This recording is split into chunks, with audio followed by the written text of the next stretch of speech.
सिद्धाणं नमो सिद्धाणं नमो आयर्याणं नमो वज्रायाणं नमो लोये सव्वसाहुणमेषो पञ्चनमुक्कारो सव्वभावपणासनो मंगलाणं च सभ्येसिं परमं हवै मंगलम અનંત ઉપકારી વીર પરમાત્માને નમસ્કાર કરીને આજના આ સેશનની આપણે શરૂઆત કરીએ. મનોવિજય અને આત્મશુદ્ધિ ટોપિક ચાલી રહ્યો છે, જેની અંદર શરૂઆતમાં મનનું ઇન્ટ્રોડક્શન આપણે જોયું. દ્રવ્ય મન શું હોય, ભાવમન શું હોય, ભાવમનની અંદર ઉપયોગ કેને કહેવાય, લબ્ધિ કેને કહેવાય. લબ્ધિ ભાવમનની અંદર લબ્ધિરૂપ જે ભાવમન છે એની અંદર સૌથી પહેલો વિભાગ જે છે માન્યતા, પછી પરિણતિ, પછી યોગ્યતા અને પછી સંસ્કાર, એનું ક્રમશઃ આપણે વર્ણન જોઈ રહ્યા છીએ. એમાં જે છેલ્લો વિભાગ સંસ્કાર એની વાત ચાલી રહી છે એ આપણે હમણાં પુસ્તકના વાંચન દ્વારા એના વિવેચનમાં આગળ આપણે વધશું. અહીંથી હું પેજ શેર કરું છું.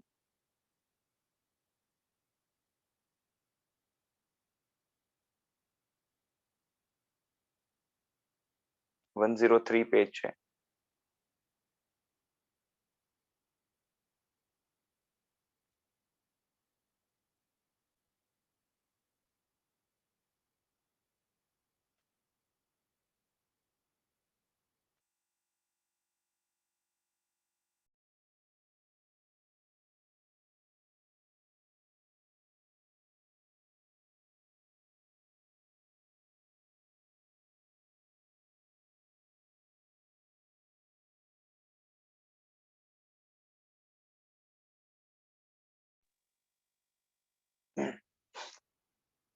લાસ્ટ ટાઈમ છેલ્લે આપણે જોયું હતું કે પ્રશસ્ત હાસ્ય હોય કે નહીં, તો કે હા, પ્રશસ્ત હાસ્ય પણ હોય અને એ પ્રશસ્ત હાસ્ય એ વ્યક્તિ કરે પણ ખરા, કરાવે પણ ખરા. પણ એ હાસ્ય કેવું હોય તો કે જેમાં કોઈનું હિત પેદા થાય એવા પ્રકારનું હોય. પરંતુ જેમાં કોઈનું હિત પેદા ન થાય તે પ્રશસ્ત હાસ્ય નથી. બરાબર છે? એટલે જે હાસ્ય ત્યારે અથવા તો આગળ જઈને હિતકારી કાર્ય કરે એને પ્રશસ્ત હાસ્ય કહેવાય. જેમ છે ને એ આપણે આપણા દોષો પર હસવું આવે, અંદરથી પોતાની મૂર્ખતા એ આપણે લાગે અને એના ઉપર હસવું આવે, આપણી હરકતો આપણે પોતાને હાસ્યાસ્પદ લાગે, આ બધું જ પ્રશસ્ત હાસ્યની અંદર આવે. અને વ્યક્તિ પોતાના દોષો ઉપર, પોતાની ભૂલો ઉપર, પોતાના અવગુણો પર હસે અને ઉપદેશક છે એ બીજાને એના દોષો વગેરે બતાવીને એ છે ને એ હસાવે તો એનાથી એ આગળ હિત થઈ શકે. અને પોતે હાસ્યાસ્પદ કાર્ય કરે છે એવું એને લાગે, ભાનમાં આવે તો હિત થઈ શકે. પણ જેમાં હિત પેદા ન થાય, માત્ર ઠહાકા મારવાના હોય, એ હસાહસ કરવાનું હોય, એ હાસ્ય એ પ્રશસ્ત ન કહેવાય.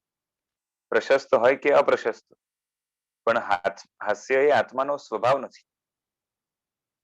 હાસ્ય આત્માનો સ્વભાવ નથી, આત્માનો વિભાવ જ છે, પરંતુ અને કશાય રૂપ જ છે. હાસ્ય પોતે રાગ રૂપ છે અને પેદા થાય છે દ્વેષમાંથી, હીનતાની ભાવનામાંથી. બરાબર છે?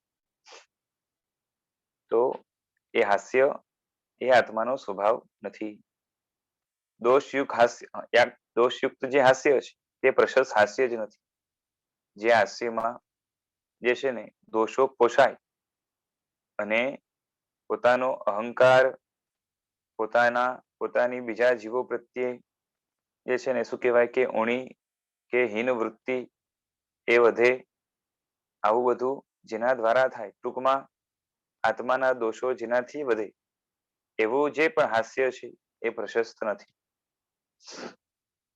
જેમ પ્રશસ્ત પ્રમાદ આદરણીય છે તેમ પ્રશસ્ત હાસ્ય પણ આદરણીય છે. બરાબર છે. જેટલા પણ આપણને દોષો દેખાશે એ બધા જ બે પ્રકારના રહેશે, પ્રશસ્ત પણ ખરા અને અપ્રશસ્ત પણ ખરા. તો એ પ્રમાદ છે એની વાત ચાલે છે, જેમ હાસ્યની વાત કરીએ એ રીતે પ્રમાદ છે. તો પ્રશસ્ત પ્રમાદ છે એ પણ આદરણીય એટલે કરવા યોગ્ય છે. હવે આપણે લાગે કે પ્રમાદ પ્રશસ્ત કઈ રીતે હોય, તો જેની અંદર થોડોક વિલંબ થાય, જેની અંદર થોડુંક શું કહેવાય કે રેસ્ટ લેવાનું, પોઝ લેવાનું આવે, જેની અંદર થોડુંક એ આળસ જેમાં લાગે એ બધો પ્રમાદ છે. એનો એક્ઝામ્પલ આપે છે સાહેબજી કે તમે 24 કલાકમાં અમુક સમય ઊંઘો છો, તે જ રીતે મહામુનિ પણ ઊંઘે છે, મોટા મોટા મુનિઓ પણ સૂઈ જાય છે. પણ ઊંઘવા પાછળ આપણો ઉદ્દેશ આરામ, રેસ્ટ કરવાનો, મજા આવે બધો, બરોબર છે, અને ઉઠીને એ જોરશોરથી સંસારની મજા લઈ શકીએ, આ બધા ઉદ્દેશ અંદરમાં ગોઠવાયેલા છે. અને મુનિને સુવા પાછળનું કારણ કે ઉદ્દેશ્ય શું છે તે સમજવું પડે. કેમ કે થાક ઉતારીને આગળ આત્માની વધારે સાધના થાય, આરાધના થાય, દેવગુરુની જે છે ને ઉપાસના થાય માટે સૂવે છે. બરાબર છે.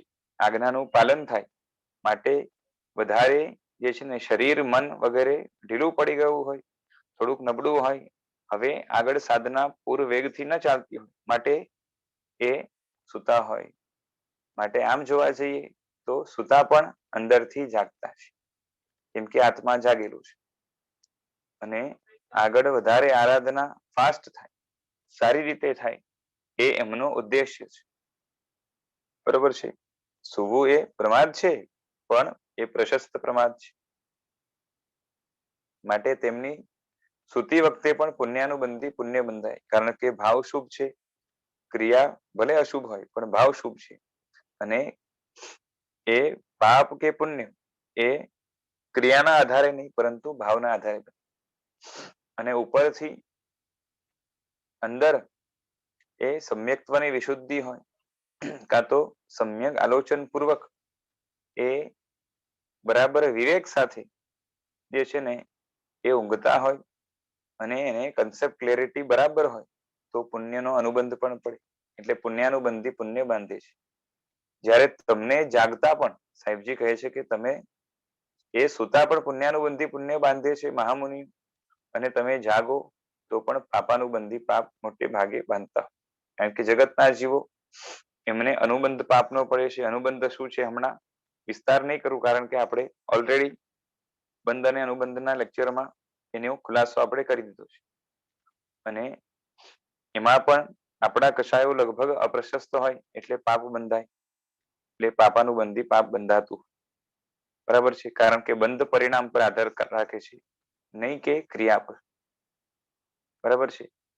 ક્રિયા પરિણામને ટેકો આપે વાત જુદી છે, પણ હંમેશા જેવા પરિણામ થાય એના ઉપર બંધ થાય. સમજાય છે?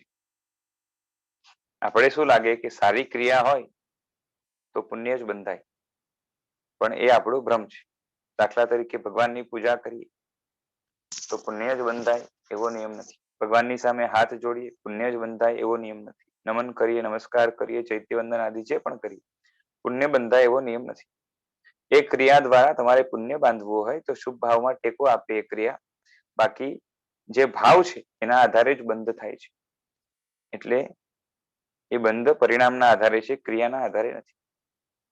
સમજાય છે? હિંસા હોવા છતાં પણ પુણ્ય બંધાઈ શકે, અને અહિંસા હોવા છતાં પણ, એટલે કે હિંસા નહીં કરતા હોવા છતાં પણ પાપ બંધાઈ શકે.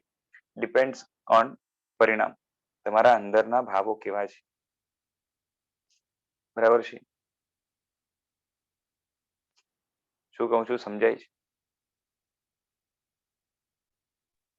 જી હા. જો કે પ્રશસ્ત કશાય કે અપ્રશસ્ત કશાય બંને આત્માનો સ્વભાવ નથી. કોઈ પણ કશાય હોય, બરાબર છે, હાસ્ય છે, પ્રમાદ છે, રતિ અરતિ, ઈર્ષા, જુગુપ્સા, જે કંઈ પણ છે આ બધું જ બરાબર છે પ્રશસ્ત પણ હોય અને અપ્રશસ્ત પણ હોય, પણ બંને માંથી એકેય આત્માનો સ્વભાવ નથી, કારણ કે કશાય માત્ર આત્માનો વિભાવ છે. પરંતુ જે કશાય એ આત્મામાં ખરાબી પેદા કરે, વધારે આત્માને બગાડે, પરિભ્રમણ વધારે, ભ્રમ વધારે, વિકાર વાસના જે છે ને એની વૃદ્ધિ કરે, અંદરમાં આત્માનો બગાડ જે છે ને એને ઉચકે, તો એ બધાય અપ્રશસ્ત કશાયના ભાવ કહેવાય. અને જે કશાય આત્માને આગળ જઈને ઠંડો પાડવા માટે મદદ કરે, અને જે શું કહેવાય કે કશાયોની ચેન છે એને આગળ જઈને તોડવા માટે મદદ કરે, તો એવા જે પણ કશાયો છે એ બધા પ્રશસ્ત કહેવાય.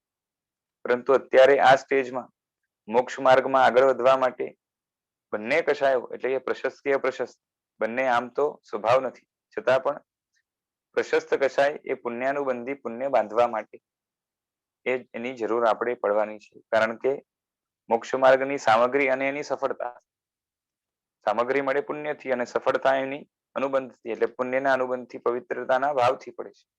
એટલે અંદરમાં વિવેક જેટલો હોય એટલી અંદર પવિત્રતાના ભાવની જે છે ને શુદ્ધિ રહેવાની, કે પવિત્ર ભાવો રહેવાના. એટલે પુણ્યાનુબંધી પુણ્ય ની જરૂર મોક્ષ માર્ગમાં જ્યાર સુધી કેવળ જ્ઞાન વગેરે ન થાય ત્યાં સુધી પડવાની છે. અને એનાથી જ જે છે સદગતિ, ધર્મની સામગ્રી વગેરે બધું જ મળશે. અને માટે આપણા માટે પ્રશસ્ત કશાયો એ ટેમ્પરરી, જ્યાં સુધી કેવળ જ્ઞાન ન થાય જરૂરી છે.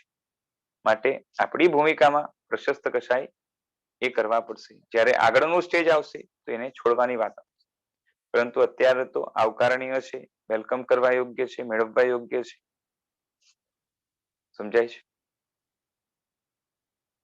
આ જગતમાં બાળકો, પંખી, ઝાડપાન કોઈ નિર્દોષ નથી. બહુ પહેલા જે છે ને જે વાત ચાલતી હતી એ કોન્ટેક્સ્ટ હવે આગળ આપણે એને પુલ કરી રહ્યા છીએ. કોઈ માને કે જે છે ને એ પંખીઓ છે મુક્ત આનંદ માણે છે, બાળકો છે કેટલું મજાનું જે છે ને આનંદ માણે છે, કોઈ જાતનું એમને ટેન્શન નથી અને પોતામાં મસ્ત છે. અને ઝાડપાન છે એ પણ જે છે ને કેવા એ ઠંડી હવામાં લહેરાઈ રહ્યા છે, કુદરતની મજા લઈ રહ્યા છે. કોઈ આર્ટિફિશિયલ એમને જે છે ને કપડા વગેરે કશું નહીં. અને આ બધામાં નિર્દોષ આનંદ લાગે તો એમાં કોઈ નિર્દોષ નથી. અને પોતે નિર્દોષ નથી, નિર્દોષ આનંદ માણી પણ નથી. ઝાડ પણ આમ તો મૂંગા મોઢે શાંત ઉભા છે, કઈ ધમાધમ કરતા નથી. બરોબર છે? કોઈને હેરાન કરવા પણ જતા નથી. છતાં લખ્યું કે તેઓ પણ નિર્દોષ નથી. સમજાય છે? તે તમારા કરતા દુનિયામાં ઓછો ત્રાસ ફેલાવે છે, કારણ કે તમારા જેવી શક્તિ બુદ્ધિ નથી. એ લોકોને પણ જો પાવર આપી દેવામાં આવે તો આપણા કરતા વધારે અવળચંદા થાય. બરોબર છે?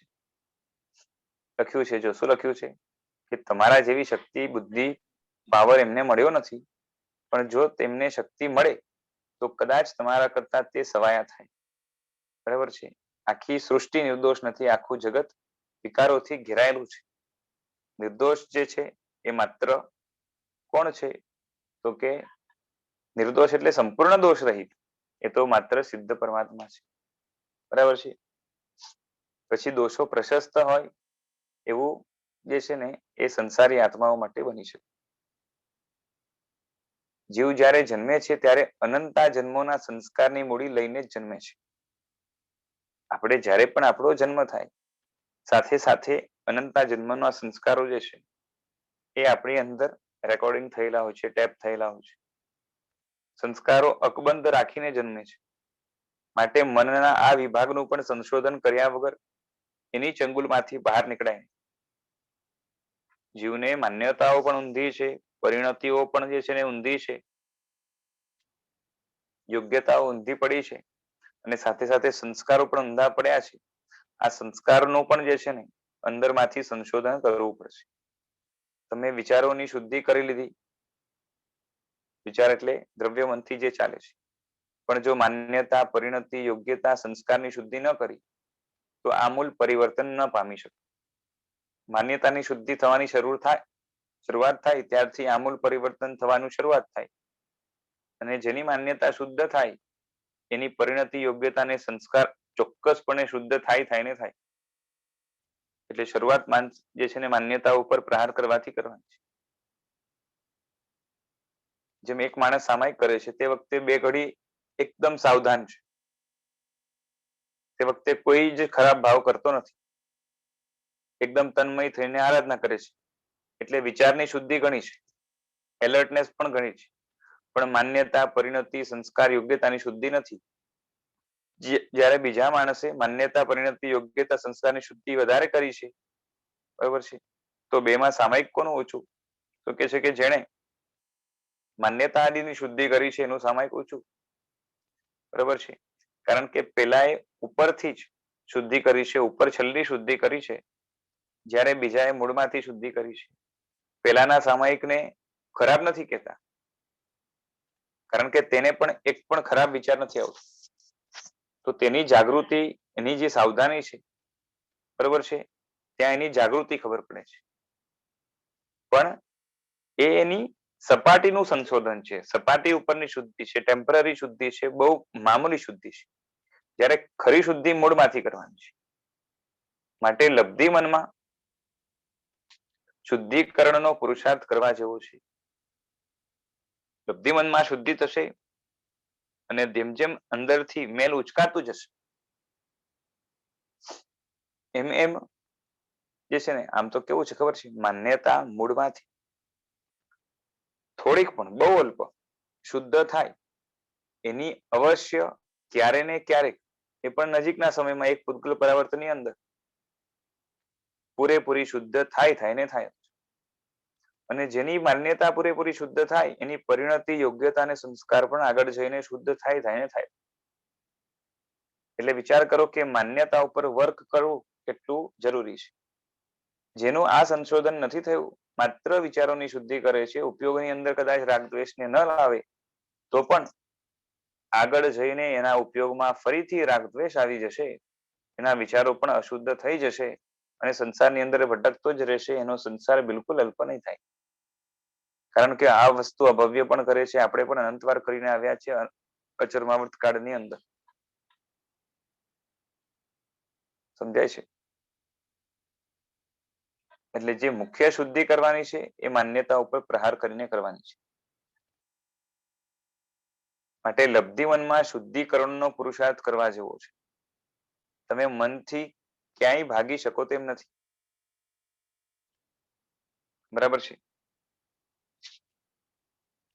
ખાલી વિચારોને સારા કરી દેવાથી મોક્ષ માર્ગ પર ચડાતું નથી, એ 100%ની વાત છે.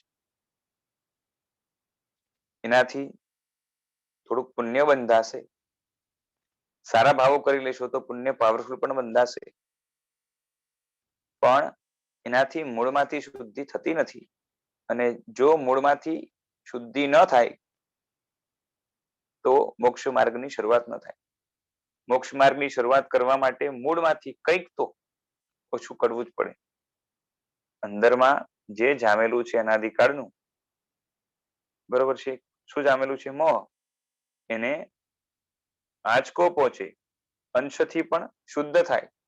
અને એ શુદ્ધિ એવી હોય કે, કેવી હોય તો કે અપુનર્ભાવેન, એટલે ફરીથી જે છે ને હવે એને હવે શુદ્ધિ કરવાની જે રહે નહીં, એવા પ્રકારની શુદ્ધિ કરવાનું શરૂઆત જ્યારથી થાય ત્યારથી એ મોક્ષ માર્ગમાં ચડ્યો કહેવાય.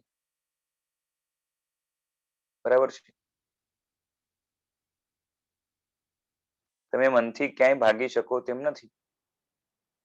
જ્યાં પણ જાશો મન તમારી સાથે જ રહેવાનું છે. ઘર, ગામ કે દેશ છોડીને કદાચ જશો પણ શરીર જેમ છૂટતું નથી એમ મન પણ છૂટતું નથી.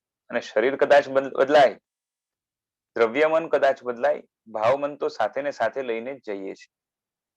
એટલે એને છોડીને તો પરભવમાં પણ જવાતું નથી. અરે તે તો પરલોકમાં પણ સાથે આવશે, માટે જ તેનું સંશોધન કરવાનું છે. તેની પ્રક્રિયા શું તે આગળ આવશે. મનની શુદ્ધિની વાત આવશે આગળ.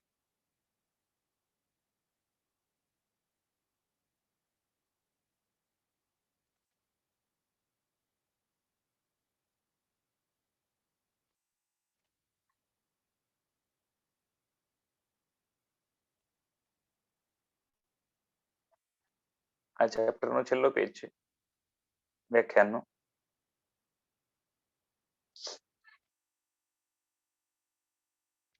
એની પ્રક્રિયા જે છે આગળ આવશે. મનની શુદ્ધિના ઉપાયો નક્કર છે, એટલે ચોક્કસ છે. અને આ જ દિવસ સુધી જેટલા મોક્ષે ગયા તે બધા આ જ પ્રક્રિયાનું અનુકરણ કરીને પ્રક્રિયા આવશે આગળ, એ પ્રક્રિયા ફોલો કરીને જ મનના સ્વામી બની અને મોક્ષ પદને પામે. એટલે મન ઉપર પેલા જીત મેળવી અને પછી એ મનની જે વિશુદ્ધિ હતી એમાં આગળ વધીને પેલા તો મનને કાબુમાં લાવ્યું, કાબુમાં લઈને જે છે ને પોતાના હિસાબે કરાવવા માટે જે છે ને મનને લગાવ્યું. પછી મનની જરૂરત જ ન પડે એ પ્રકારે મનને રાખી દીધું અને છેલ્લે મન રહિત અવસ્થા એ મોક્ષમાં પામી ગયા. એ પ્રક્રિયા આપણે એ પર્યુષણ મહાપર્વની આરાધના કર્યા પછી વિચારશું. આ વ્યાખ્યાન જયારે થયા હશે ત્યારે આ વ્યાખ્યાન એન્ડ થયું એના પછી પર્યુષણ આવ્યું હશે એટલે પર્યુષણના વ્યાખ્યાનો ચાલુ થયા હશે એટલે ત્યારે એટલો ગેપ હશે એટલે સાહેબે કહ્યું કે પર્યુષણના વ્યાખ્યાન પછી આપણે એને વિચારશું. બરોબર છે, આપણે વાટ જોવાની નથી, આપણે આગળ વધવાનું જ છે. એટલે 105 પેજ છે ત્યાંથી નેક્સ્ટ વ્યાખ્યાન આપણે હમણાં વાંચવાનું ચાલુ કરી દઈએ.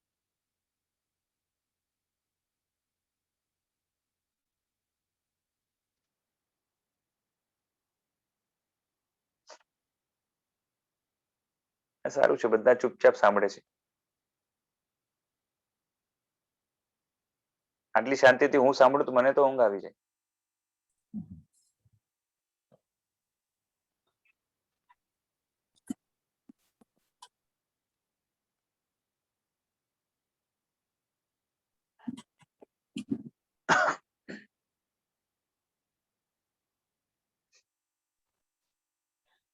એવું નથી સર, પણ શાંતિથી સાંભળીએ તો જરાક ક્યાંક ઉતરે મગજમાં. હા હા, સામેથી કઈ રિસ્પોન્સ ના આવે તો મને લાગે કે કાં તો સુઈ ગયા છે કાં તો સમજાતું નથી. નહીં નહીં નહીં ગુરુજી, એવું નથી. આમ તો સાહેબની ભાષા પણ આમ ઘણી સરળ હોય છે એટલે લગભગ જેટલું આપણે વિચાર્યું એનું જે છે ને આગળના પેરેગ્રાફમાં ક્લેરિફિકેશન થઈ જતું હોય. હા હા, પણ એને હજી સારી રીતે તમે પાછા સમજાવી શકો છો એટલે અમને ડાયજેસ્ટ થાય છે. આમ આપ તો કેટલું સમજાવો બધું છો ને પછી બુક વાંચીએ છીએ તો સમજ પડે છે કે આને આવી રીતે લેવાનું છે. આમ તો ઘણું સિમ્પલ કરીને જ આપ્યું છે. ચાલો 95 ના વ્યાખ્યાન છે.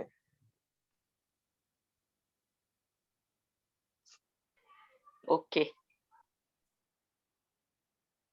3-9 છે ને એટલે પર્યુષણ પછીના જ થયા ને.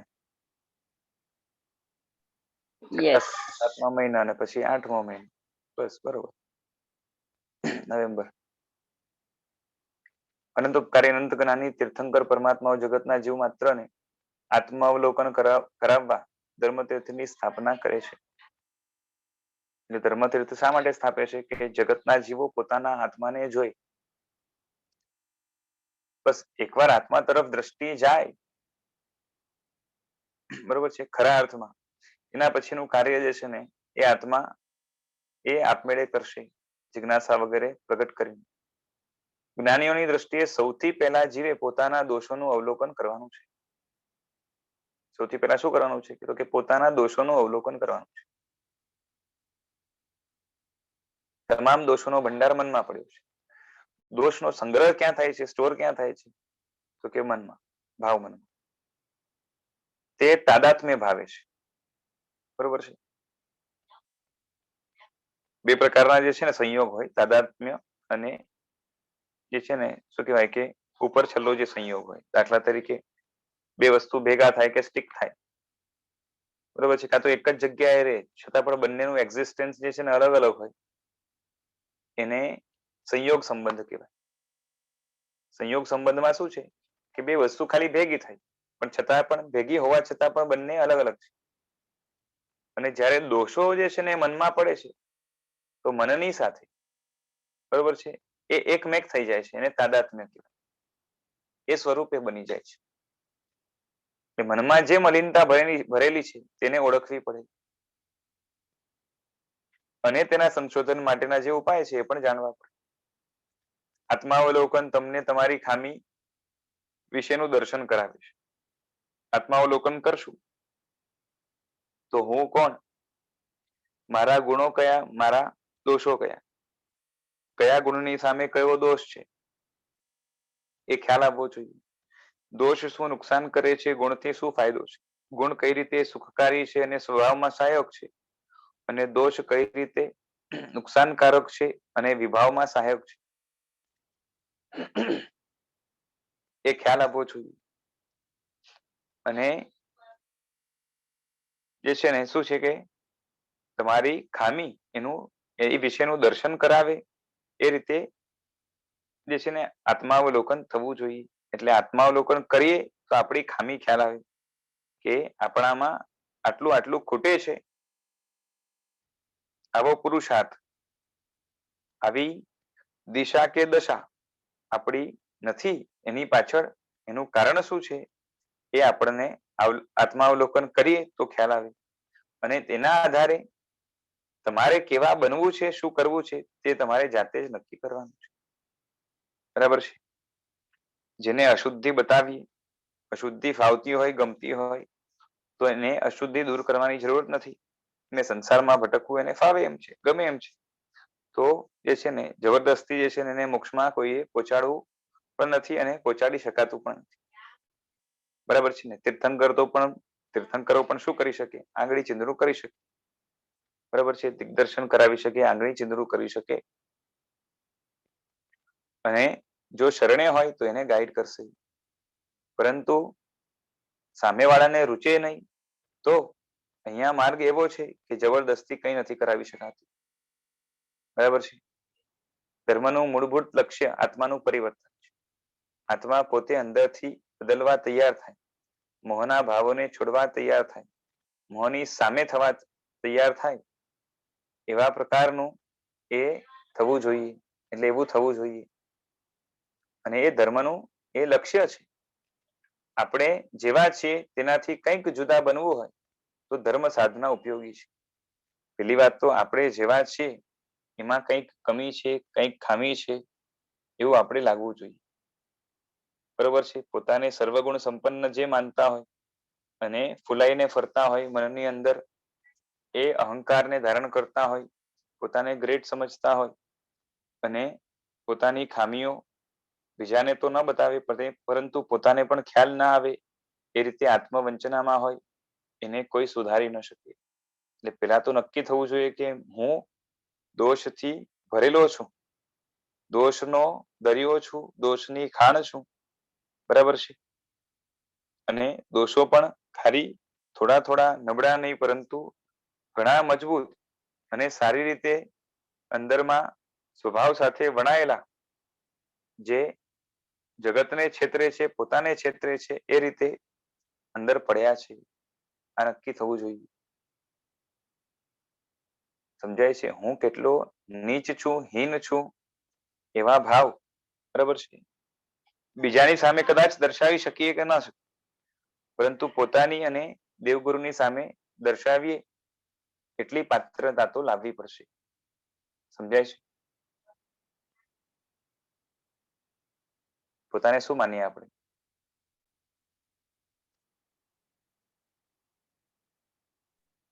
સર્વગુણ સંપન્ન. બરોબર છે ને. અને જે ખામી હોય તો આપણે કહીએ કે હવે આ તો બધામાં હોય. કોઈ ખામી બતાવે બરોબર છે, કહીએ કે ના કહીએ પણ માનીએ શું કે શું છે કે આનામાં છે, મારામાં છે, ઉલટાનું મારામાં ઓછી છે. ઘણી વાર તો કહે છે કે અહીંયા રહેવું હોય, સંસારમાં રહેવું હોય તો આ તો બધું જોઈએ બી. આ બધું જોઈએ. બરાબર છે. એટલે પોતાના દોષોને ઢાંકવા એ આપણે એ છે ને એ કબૂલ કરેલી વસ્તુ છે. અને બીજાના દોષોને જોવા, ગાવા, એનો ઢિંડોરો પીટવો હોય તો ઢિંડોરો પીટવા, પછી ન પીટી શકાય તો કોઈને એ રીતે કહીએ કે ભાઈ હું તને કહું છું, કોઈને કહેતો નહીં. બરાબર છે. પેલો પણ શાણો હોય, એક જણને કહે, બીજાને ન કહે. બરાબર છે. કોઈ એક જણને કહે કે હું તને કહું છું, તું કોઈને કહેતો નહીં. પછી શું થાય? બધા જ એક એક જણને કે બસ આ રીતે ચાલ્યા કરે. બધાને ખબર પડે. હા. અને પછી એક જણમાં પાછી શાંતિ ન થાય. ધાર્યું હોય કે એક જ જણને કહીશ.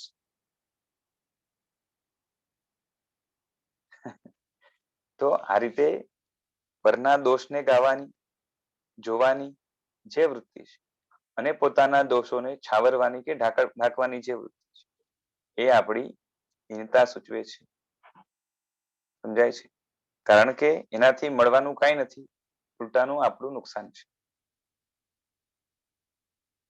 સમજાય છે? જેમ છે ને ધંધાની અંદર નુકસાન ચાલતું હોય અને હું પ્રોફિટમાં છું એમ માનીને ચાલે, બરાબર છે, અને પોતે પ્રોફિટમાં છે એવો દેખાડો કરે,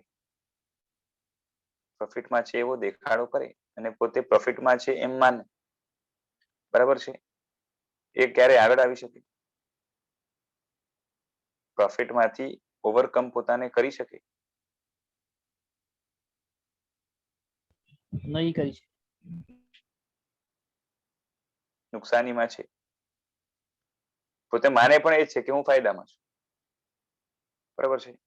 મને એમ કહો, એક વાત કહો કે પોતે નુકસાનીમાં છે અને ફાયદામાં છે એમ પોતે માનતો હોય, માને છે એટલે સમજાય ને, પછી પોતાને એવું જ લાગે છે કે હું ફાયદામાં છું, એટલે એને નુકસાની દેખાય જ નથી રહી. પોતે નુકસાનીમાં છે અને ફાયદામાં છે એમ માને છે, જે ફાયદામાં છે પોતે એવું માને છે નુકસાની હોવા છતાં, એને વધારે નુકસાન છે કે બીજા સામે પોતે ફાયદામાં છે એવો ઢોંગ કરે છે એ વધારે નુકસાનીમાં છે?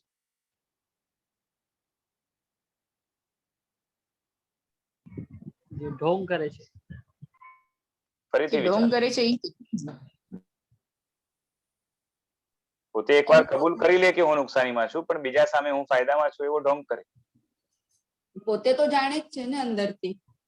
એ જ કહું છું, જેને પોતે જાણતો ન હોય, નુકસાન હોય, પણ એને જે છે ને ફાયદો લાગતો હોય, એ પોતાનું વધારે નુકસાન કરે ને. હા, એ વધારે નુકસાન કરે. Yes, હા.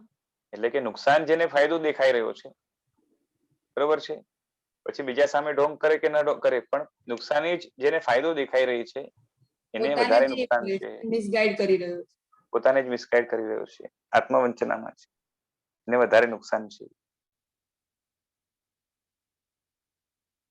બરોબર છે. નુકસાન બંનેથી છે. જો બારે પણ ઢોંગ કરશે તો એને નુકસાનીમાંથી ફાયદો કરવામાં કોઈ ગાઈડ નહીં કરે, કેમ કે બધા કહેશે કે તું તો ફાયદામાં છે, તને ગાઈડ કરીને શું કરવું છે?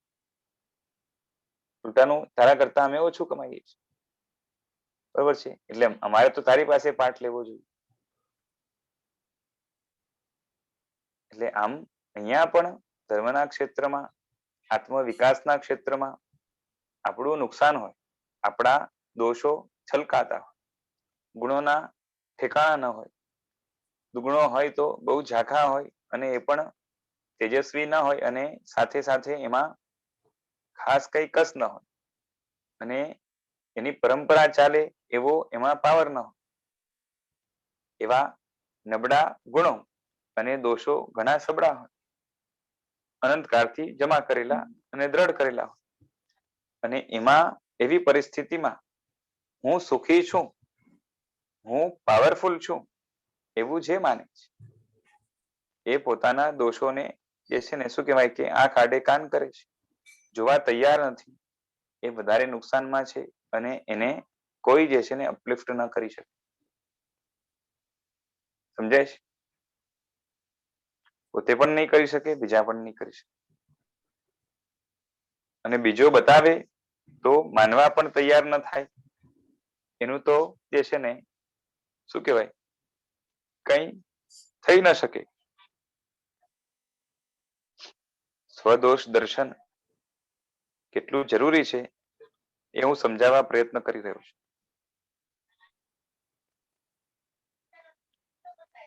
પરના ગુણના દર્શન, સ્વના દોષના દર્શન એ થવા જોઈએ. સ્વના ગુણના દર્શન નહીં કરો તો ચાલશે, પોતાના ગુણોના દર્શન નહીં કરો તો ચાલશે, અને હું તો કઉ છું ન કરો તો સારું, બરાબર છે. પરંતુ પોતાના દોષના દર્શન થવા જોઈએ અને પરના ગુણના દર્શન થવા જોઈએ. પોતાના ગુણના દર્શનથી નુકસાન શું થશે?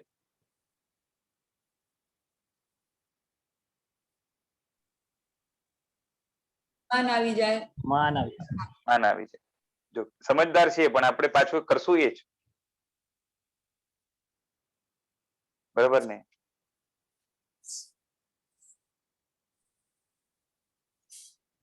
મેં ઉપવાસ કર્યો, મેં આંબિલ કર્યું, મેં વર્ષે તપ કર્યો, મેં 99 કરી, મેં માસક શ્રવણ કર્યું, બરોબર છે? આપણે કર્યું હોય તો આવું માનીએ ને કે મેં કર્યું, કે દેવગુરુ પસાય. શું માનીએ છીએ એમ કેજો, જે માનતા હોઈએ, જે બોલતા હોઈએ ને, જે શીખવાડ્યું છે કે જે બોલીએ છીએ એવું, બરોબર છે? એ કર્યું. થોડું થોડું કદાચ માનીએ કે દેવગુરુની કૃપા, પણ ભાર કોનો વધી જાય? અંદરમાં અહંકાર.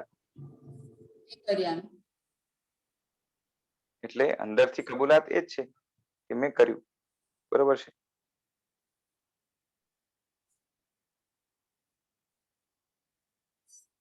આપણે છે ને શું આપણી જાતે કેટલું કરી શકીએ ને, તમે વિચાર કરો. આપણે જન્મવા માટે એક તો મનુષ્ય ભવ જોઈએ ને, એની માટે પુણ્ય ઘણું જોઈએ. એ બધું જ પુણ્ય શુભ ભાવથી બંધાયું, અને જેટલા પણ શુભ ભાવ જગતની અંદર થાય છે એ વાયા વાયા એની પ્રેરણા ચાલુ થાય છે તીર્થંકરોથી. આપણે બોલીએ છીએ, હું ઘણી વાર કહેતો પણ હોઉં છું, હરિયન વંદનાવલીમાં આવે છે, જેના પ્રભાવે વિશ્વમાં શુભ ભાવ નિસરણી વય, એવા પ્રભુ હરિહંતને પંચાંગ ભાવે હું નમ.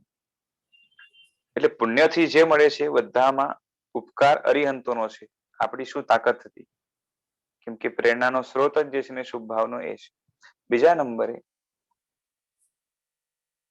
આપમેળે પણ શુભ ભાવ આપણને આવી જાય ને, તો આવા શુભ ભાવ જેના દ્વારા મનુષ્ય ભવ વગેરે મળે, એ પણ ક્યારે થયું કે આપણામાં એટલે શુભ ભાવની તાકાત હતી. એ તાકાત જન્મવા માટે તમારે સૂક્ષ્મ નિગોદમાંથી બહાર નીકળવું પડે. કોને કાઢ્યા તમને? સૂક્ષ્મ નિગોદમાંથી કોને કાઢ્યા બહાર? તો કોઈ સિદ્ધ થયા. કોઈ સિદ્ધ કેના આધારે થયા? તો કે અરિહંતના શાસનના આધારે, બરોબર છે? એટલે તીર્થંકર કે સિદ્ધનો ઉપકાર આવશે, બરોબર છે? જ્યારે જેના માટે આટલા પ્રચંડ પુણ્ય માટેનો સ્કોપ ઉભો થયો.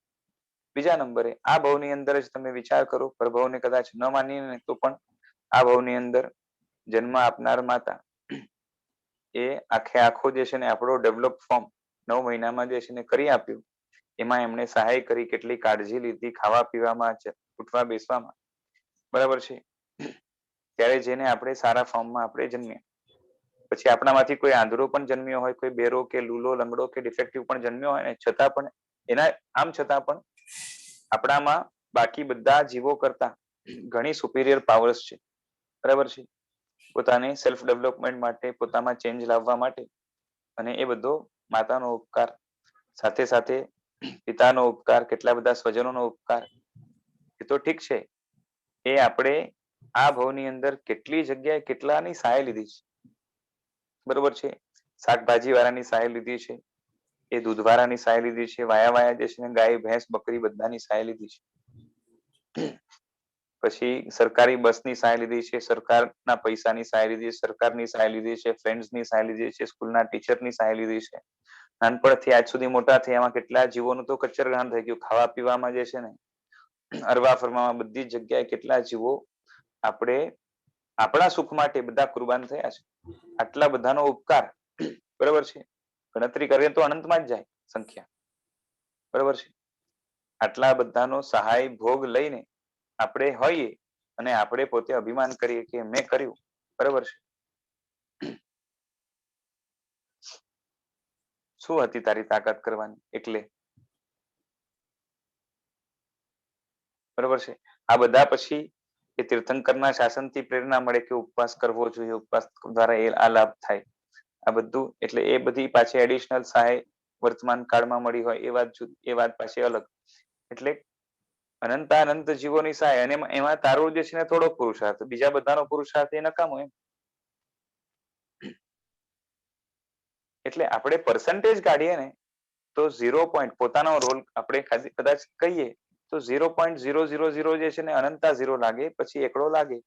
એટલો આપણો રોલ, અને એની સામે આટલો બધા જે છે ને જીવોનું એ 99.9999 જે પણ લાગે, બરોબર છે, છતાં પણ મેં કર્યું.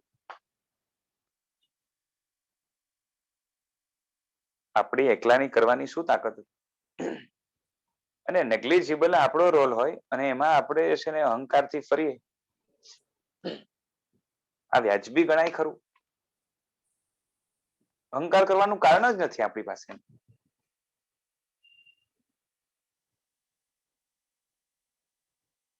હું શું કહું છું સમજાય છે? હા ભાઈ, એ સમજાય છે ખરું, પણ હજુ સુધી અંદર જે ફિટ થઈ ગયું છે ને, એમાંથી બહાર તો આવવામાં હવે તો જાગૃતિ રાખીએ. જો જાગૃતિ, હા, પલડું ઓલી તરફનું વધારે ભારી. ઓલી તરફનું વધારે ભારી છે. પહેલાની જે હતું એના કરતા ફેર પડ્યો હોય, પણ હા હજુ હા, ફેર ભારી પડ્યો હોય, પણ એ ફેર હજી પાડવો છે. યસ યસ, ચોક્કસ. અહંકાર પૂરેપૂરું જે છે ને ઓગળી ના જાય ત્યાં સુધી આપણે બેસી નથી રહેવું. કે કોઈ પણ માણસ આવીને લાફો મારીને જાય, કાં તો આપણને જે છે ને ઘણો હેરાન કરીને જાય, તો પણ જે છે ને આપણા મનમાં એ વિચાર રહેવો જોઈએ કે હું કેટલાની હિંસા કરીને જીવતો છું, બરોબર છે, એમાં મારી એકવાર જાન જાય તો ઉલટાનું એ પણ જે છે ને વ્યાજબી નથી. સમજાય છે? હું રોજના અનંતા જીવો મારું, બદલામાં મારી એક જાન જાય ને તો પણ જે છે ને પેલી બાજુનો પલડો ભારી જ છે, તો વ્યાજબી છે. then how can I expect કે મને કોઈ ન મારે,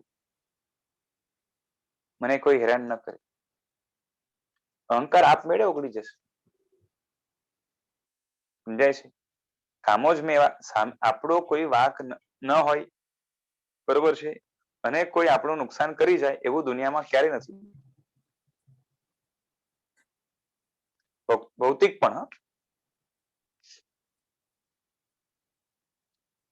આપણું ભૌતિક નુકસાન કોઈ કરી જાય, આપણો વાંક ન હોય છતાં એવું ક્યારેય દુનિયામાં બનતું નથી. હા, હમણાં વાંક ના હોય, એની પેલાનો હોય. અને વાંક જે છે ને આપણે અમે પેલાનું જ જોઈએ છે. સમજાય છે? કે મેં એનું બગાડ્યું નથી તો એ મારું શું કરવા બગાડે? બરોબર છે? એટલે એ તારું આજે બગાડી ગયો એટલે તું એક્સપેક્ટ કરે છે કે મેં એનું કાલે કાં તો 2 કલાક પહેલા કાં તો 2 મિનિટ પહેલા નહોતું બગાડ્યું. એટલે ટૂંકમાં એ જ ને કે ભૂતકાળમાં મેં એનું બગાડ્યું નથી, એટલે 1 સેકન્ડ પહેલા કે 1 દિવસ પહેલા કે 1 વર્ષ પહેલા કે 10 વર્ષ પહેલા ભૂતકાળમાં મેં એનું બગાડ્યું નથી, તો વર્તમાન કાળમાં એ મારું કઈ રીતે બગાડે છે? શું, શા માટે બગાડે છે? બરાબર છે? પણ આપણે પાસ્ટમાં જઈએ છીએ, પણ એક લિમિટમાં જઈએ છીએ. 10 વર્ષ પહેલા ના બગાડ્યું હોય તો એ મારું ન બગાડવું જોઈએ. પણ તે બેક, પાછળ, અનંતકાળ પેલા તેરું અનંત વાર બગાડ્યું છે, એક વાર નહીં. સમજાય છે?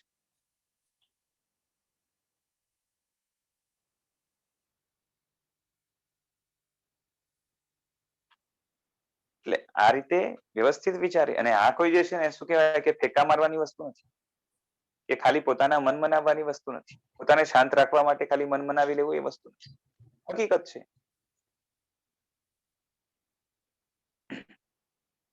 સમજાય છે? અને પેલા પણ આવેલું ને કે આ જગતની અંદર નિરપરાધીને ક્યારેય સજા નથી. સજા છે એનો મતલબ એને ક્યારે ને ક્યારેક અપરાધ કર્યા છે અને માટે જ એને સજા થાય છે.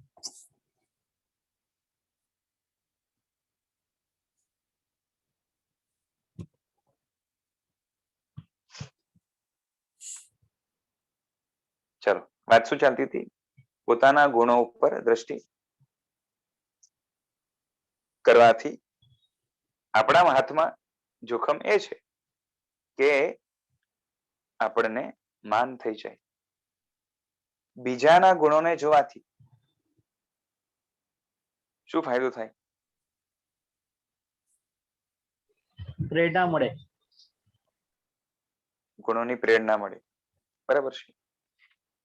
હજી વેધકતાથી જોઈએ તો એના ગુણોના કારણે એને શું લાભ થઈ રહ્યા છે? કારણ કે ગુણ બીજું કઈ ન આપે તો આંતરિક શાંતિ અવશ્ય આપે, તત્કાળ, બરાબર છે. તો એનાથી એક પ્રેરણા મળે છે. બીજા નંબરે કે સામેવાળાના ગુણો જોવાના કારણે એ ગુણોથી આકર્ષાઈ જાય વ્યક્તિ તો એના ઉપર બહુમાન આવે, એની ભક્તિ કરવાનું મન થાય, એની સેવા કરવાનું મન થાય, એને સહાય કરવાનું મન થાય. તો એનાથી એ ભૌતિક દ્રષ્ટિએ જોઈએ તો નિકટતા પ્રેમ વગેરે વધે, અને આત્મિક દ્રષ્ટિએ જોઈએ તો આપણામાં ગુણોની વૃદ્ધિ થાય. બરાબર છે. હવે બીજા નંબરે બીજાના દોષ જોવાથી શું ફાયદો ને શું નુકસાન થાય? દોષ જોવાથી દ્વેષ આવે, બરાબર ને? આપણામાં દ્વેષના સંસ્કાર પડે, આગળ જઈને હિંસામાં કન્વર્ટ થાય અને પાપ બંધાય, અને એ પાપ બંધાય એટલે દુઃખ કોને આવે? આપણને આવે. સામેવાળાને જે થવું એ થાય, આપણા ઉપર જે છે ને એ ચેનલ ચાલે. અને સામેવાળાના જે છે ને એ દોષ ન જોવાથી, ખાલી ગુણ જોવાથી આપણે ફાયદો આપણે વિચારી ગયા, બરોબર છે. અને પોતાના દોષ જોઈએ તો ફાયદો શું થાય? આપણે જોયું કે પોતાનું નુકસાન જ્યારે જોઈ વ્યક્તિ ધંધામાં પણ, તો એ નુકસાન કઈ રીતે થઈ રહ્યું છે એના જડ સુધી પહોંચે, બરાબર ને? આજે કોઈ મશીન પણ ખરાબ હોય ને, બરાબર છે, તો અંદર અંદર સુધી તપાસ કરવી પડે ને કે ક્યાંકથી ઇલેક્ટ્રિસિટી પાસ નથી થઈ રહી, કાં તો સ્વિચમાં પ્રોબ્લેમ છે, કાં તો અહીંયા, કાં તો મેઇન સપ્લાયમાં પ્રોબ્લેમ છે. મૂળ સુધી જઈએ કે નહીં ધીરે ધીરે કરી, ને જ્યાં પ્રોબ્લેમ હોય એને શાંતિ થઈ. સમજાય છે?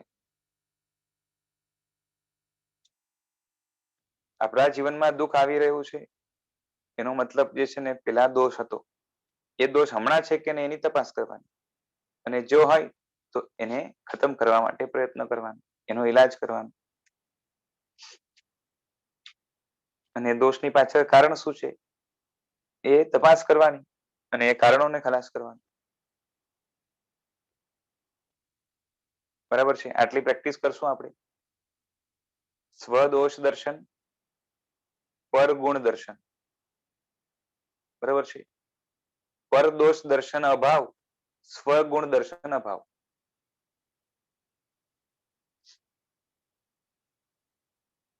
કઈ નુકસાન થશે?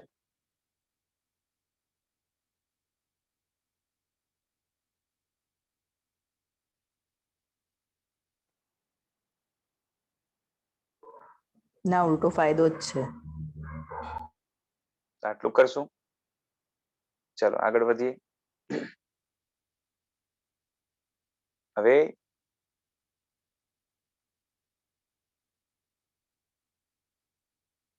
એટલે આના કારણે આપણામાં ઘણો પરિવર્તન આવશે એ વાત ચાલતી હતી કે ધર્મ એ જ કરાવવા માંગે છે આપણે, કે મૂળભૂત ધર્મનું લક્ષ્ય જ એ છે કે આત્માને પરિવર્તિત કરે.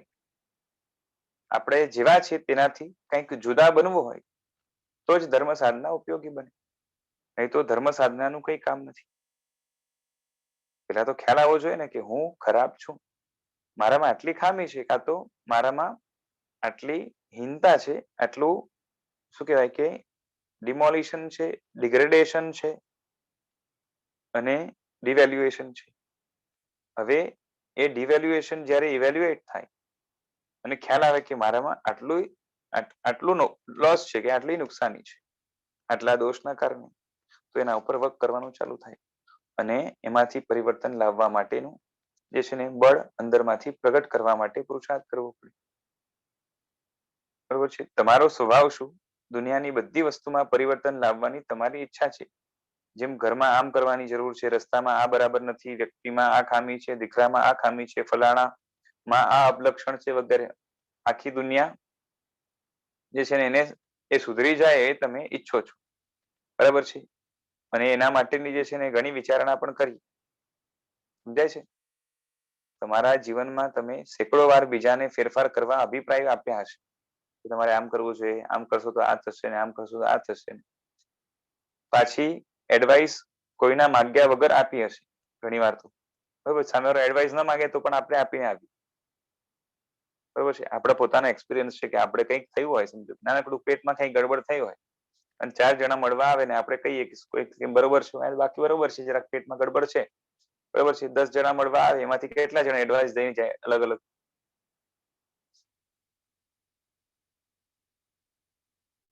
બધાનો પાછો એડવાઇસ સરખો ના હોય, બરાબર. બસ. અને આપણી આદત છે કે આપણે એડવાઇસ આપીને આવીએ, કારણ કે આપણામાં જે છે ને કરુણા કે દયા તો ભરપૂર છે, બરોબર છે ને. આટલી જ ભગવાન મહાવીરમાં નહોતી, બરાબર ને? સમજાય છે? આખી દુનિયાના આપણે હિતચિંતક ખરા ને?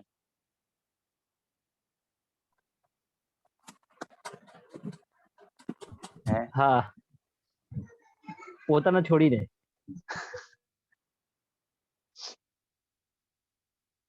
સારું છે. એટલે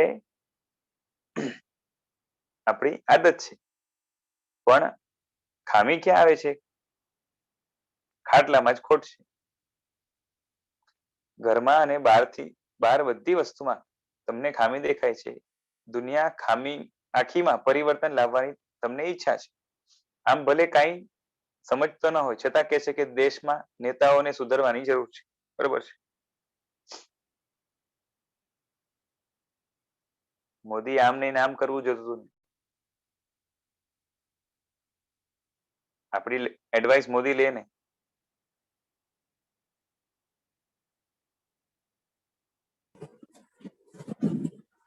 ના, કોણ લે?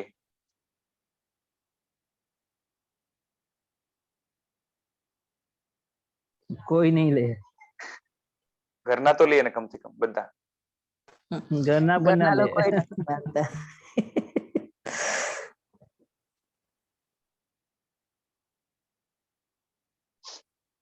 હું છે ને બિલ્ડિંગમાં આવું ને ઘણી વાર, તો અમારી બિલ્ડિંગના કૂતરા મારા પર ભસે. સમજ્યા આપણી વેલ્યુ? અને પ્રેમથી ના ભસે પાછા.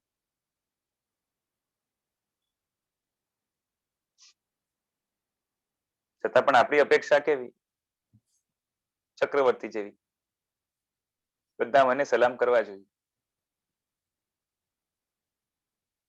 બિલ્ડિંગ નું કૂતરું પણ આપણે ભાવ ન પૂછે અને આપણે મોદીને સલાહ આપીએ.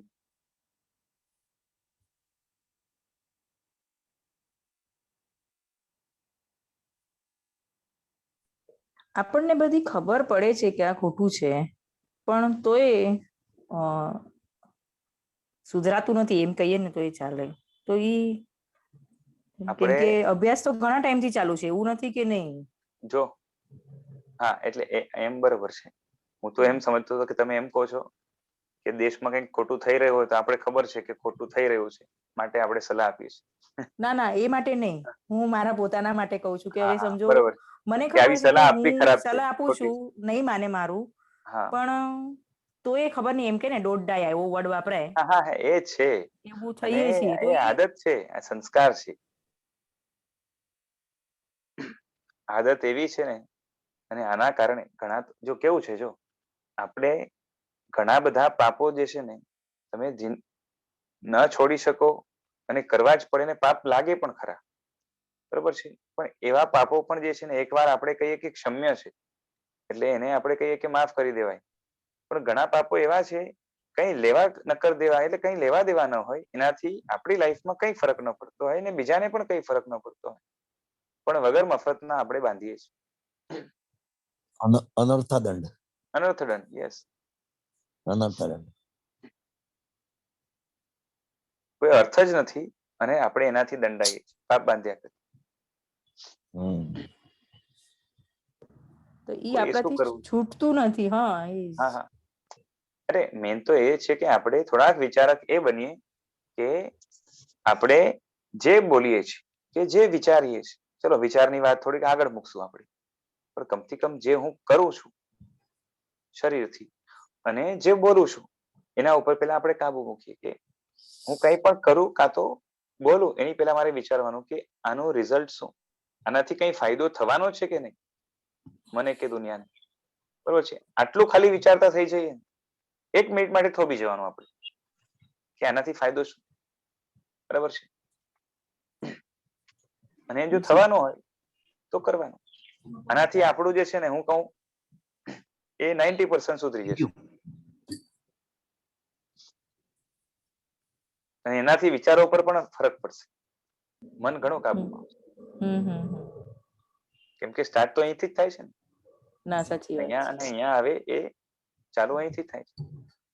એટલે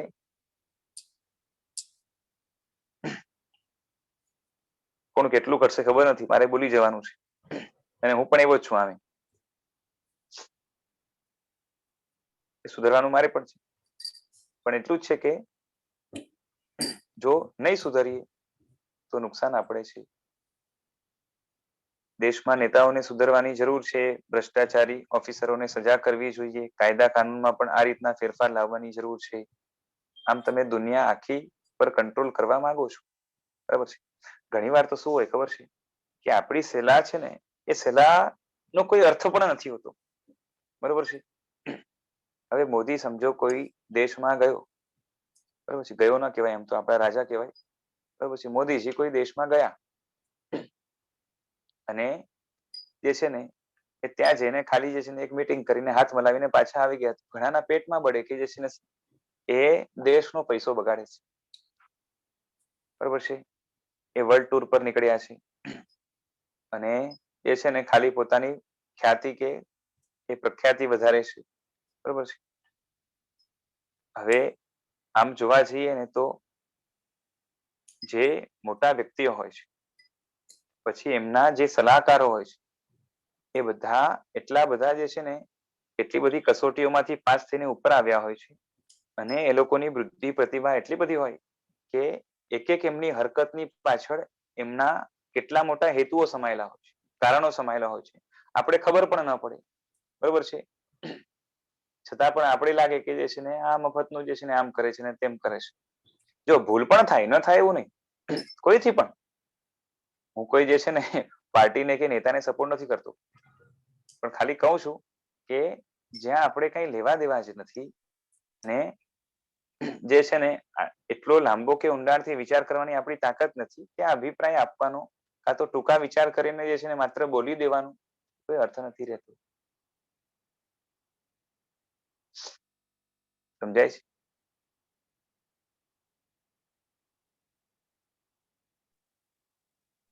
હા જી જી સમજાય બરોબર છે. એમની જે છે ને શું કહેવાય કે 100% વસ્તુઓમાં ભૂલ પણ હોઈ શકે, ન હોય એવું નહીં, પણ આપણને તો પર્પસ જ નથી ખબર તો શું કરવા બોલવું.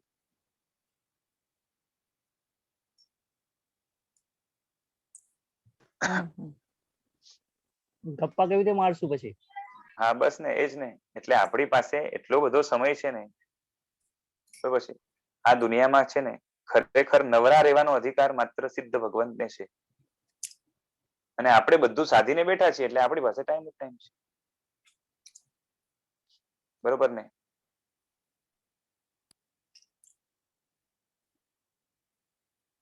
નવરા બેઠા છે ને જે એને પગે લાગવું જોઈએ ને, કેમ કે બધું સાધીને બેઠા છે. ટાઈમ કોને મળે? જેનું કામ પતી ગયું છે, બરાબર ને? બરાબર. આ દુનિયામાં રિટાયર્ડ કોણ છે ખબર છે? કોણ છે? સિદ્ધ ભગવંતો. અરિયન ને કેવલ જ્ઞાન થઈ જાય ને તો એ નવરા નથી બેસતા. દેશના આપે છે, અહીંથી ત્યાં વિહાર કરે છે. ગૌતમ સ્વામી પૂછવા આપે જવાબ આપે, બરોબર છે. કેવળ જ્ઞાન પ્રાપ્ત કરેલું પણ છતાંય ભગવાન મહાવીરે કામ કરવાનું અને આપણી પાસે ગપ્પા મારવા માટે ટાઈમ છે ને.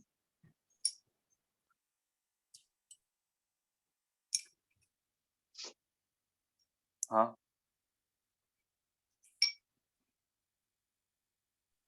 આચાર્ય ભગવંત રામચંદ્ર સુરી મહારાજ કહેતા હતા કે નવરા બેઠા ગપ્પા માર, સાંભળો પેલા, કહેતા હતા કે નવરા બેઠા ગપ્પા મારવા કરતા સુઈ જવું સારું. બરાબર છે. બંનેમાં પાપ તો લાગશે, પેલામાં ઓછું લાગશે.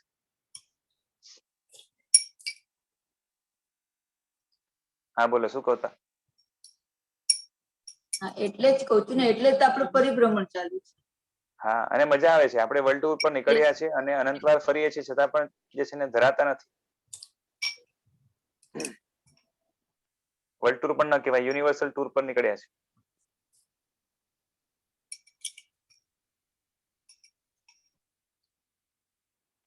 આપણે આપણો ભૂતકાળ વ્યવસ્થિત જો યાદ આવી જાય, યાદ આવતો નથી પણ ખ્યાલમાં આવી જાય ને અંદર બેસી જાય ને તો પણ આપણે ફફડાટ થાય, અરેરાટી લાગે કે કેવા દુઃખો મેં વેઠ્યા છે. એ દુઃખોમાં હું ત્રાહિમામ પોકારતો હતો, રાડારાડ કરતો હતો, છતાં પણ છોડાવનાર કોઈ નહોતો. અને હમણાં જરાક રાહત થઈ છે તો ફરીથી એવા કામ તો ન કરું કે જેને ફરી ફરી મને ત્યાં જવું પડે. હંમેશા માટેથી એનાથી છુટકારો થઈ જાય, થોડીક શાંતિ મળી છે તો અનંત શાંતિ માટેનો પ્રયત્ન શા માટે ન કરું? અને આ ભવ તો સૌથી ટૂંકો છે આપણા માટે. કેટલું આયુષ્ય આપણું, એમાં પણ કોઈ ભરોસો નહીં ક્યારે વયા જઈએ, કે સ્વક્રમિક છે, બરાબર ને? અને હમણાં તો પાછી મહામારીના સમયની અંદર તો જે છે ને આજે બીમાર પડ્યો ને કાલે ગયો, એવા કેસ કેટલા છે. ઘણા ઘણા. અને એમાં પણ નાની ઉંમરમાં કઈ જરૂરી નથી, એટલે મોટી ઉંમરમાં જરૂરી નથી, નાના નાના પણ કેટલા ચાલ્યા જાય છે. યસ. અને એમ છે, અને આ તો ઠીક છે એ મહામારીનો, એના સિવાય પણ તમે હમણાં જુઓ તો એટલા બધા જે છે ને એટેક વગેરેના કેસ નાની નાની ઉંમરમાં, કે બેઠો તો ને જે છે ને ગયો સીધો, બરોબર છે, કોઈ બીમારી નહીં, કશું નહીં, એટલે ખ્યાલ ન આવ્યો હોય, અંદર કંઈક હોય થોડું ઘણું. આવા પણ કેટલા બને છે. અને એમાં આપણે નવરા બેસી શકીએ ને, બરોબર છે, તો શાસ્ત્રકારોને તો આપણા પર હસવું આવે કે હાથમાં આવેલો હીરો એને કચરામાં નાખી દીધો.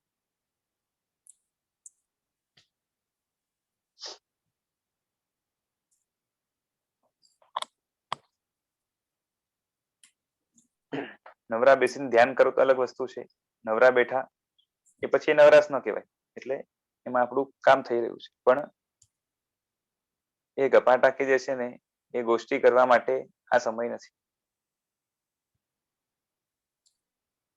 કોઈ કામ ધંધો ના હોય ને એવા ભવો ઘણા છે. નરક ની અંદર એવું જ છે, ત્યાં જે છે ને ટાઈમપાસ કરવો હોય તો કરાય, પણ ત્યાં જે છે ને બોલો ગપાટા મારવાનો સ્કોપ ખરો? દુર્ગતિમાં કાં તો એકેન્દ્રિયમાં જઈએ, એકેન્દ્રિય બેન્દ્રિય વગેરે, કાં તો નરક વગેરેમાં જઈએ, કોઈ ગપાટા મારવા નથી. સ્કોપ ઘણો છે, એક જગ્યાએ જે છે ને મળી જ નથી વાણી છે. બાકી સ્કોપ એટલે સમજાય ને કે નવરાજ છે, કઈ કામ નથી, સેલ્ફ ડેવલપમેન્ટ નથી, કશું નથી. અને નરક ની અંદર જે છે ને કઈ કમાવાનું નથી, કઈ ખાવા માટે જવાનું નથી, જે જોઈએ જે છે ને હાજર થઈ જાય છે, દુઃખનો કોઈ પાર નથી. પણ ત્યાં સ્પેર પીરિયડ જ છે, છતાં પણ દુઃખ એટલું બધું હોય ને કે સામેવાળા સાથે વાત જ ન કરી શકે.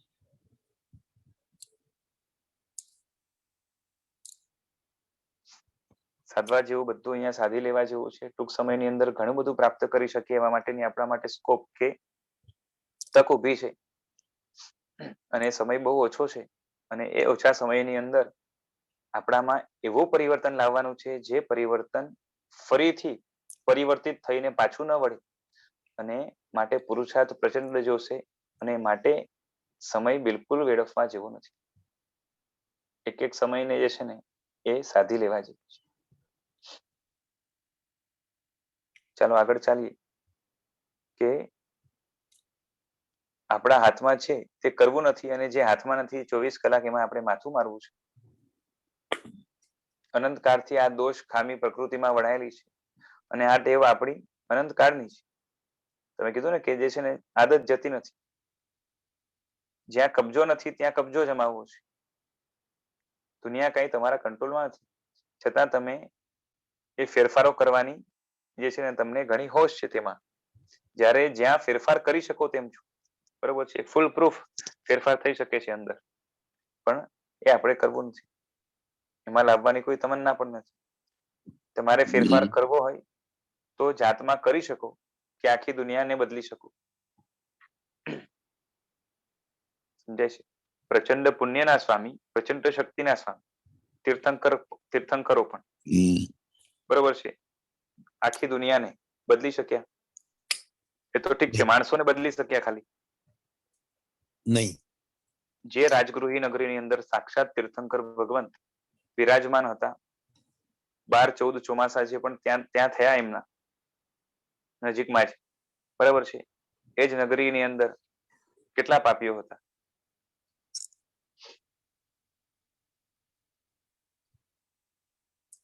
એટલે જગતને બદલવાની તાકાત જે છે ને એ કોઈનામાં નથી. પોતે સુધરી જાય એટલે જગતને એના ત્રાસથી મુક્તિ થઈ જાય, અને એ કરી લેવા જેવું છે. જેટલું થાય એટલું આપણે કરીએ. તીર્થંકરે પણ જે છે ને અજમાવીને જોયું, જગતના યોગ્ય જીવો એમના શરણે પણ આવ્યા અને એમનું હિત પણ સધાઈ ગયું, પરંતુ બધાને સુધારી શકાય એવું તો બનતું નથી. અને પ્રભુ મહાવીરમાં તો જે છે ને એમના કેસમાં તો એડિશનલ એ બન્યું છે કે અચ્છેરું થયું કે એવા પ્રચંડ પુણ્યના સ્વામીને પણ જે બહુ જૂજ બને, લગભગ ન બને એવી ઘટના એમનામાં બની કે પાછળથી એમને ઉપસર્ગ આવ્યો, લોહીના ઝાડા થયા, બરાબર છે. અને એ પણ કોણ? તો કે પોતાનો જ શિષ્ય, બરાબર છે. ભગવાનના કેસમાં આ બની શકે. આપણે તો જે છે ને કિસ ખેત કી મૂલી, અને માટે જ આપણે અનંત કાળથી રખડીએ છીએ. ચલો આજ સમય થયો છે, રાખીએ. Next page next time continue કરશું. 106 105 થયા. ચલો, જે આજ્ઞા વિરુદ્ધ કંઈ બોલાયું હોય તો મિચ્છામિ દુક્કડમ, પ્રણામ. અને પ્રણામ. જેમની વાણી થકી આપણે બોધ લઈ રહ્યા છે એવા ઉપકારી ગુરુ ભગવંત ગચ્છનાયક આચાર્ય દેવ શ્રીમદ વિજય યુગભૂષણ સુરેશ્વરજી મહારાજ સાહેબના ચરણોમાં પ્રણામ ગુરુજી. પ્રણામ.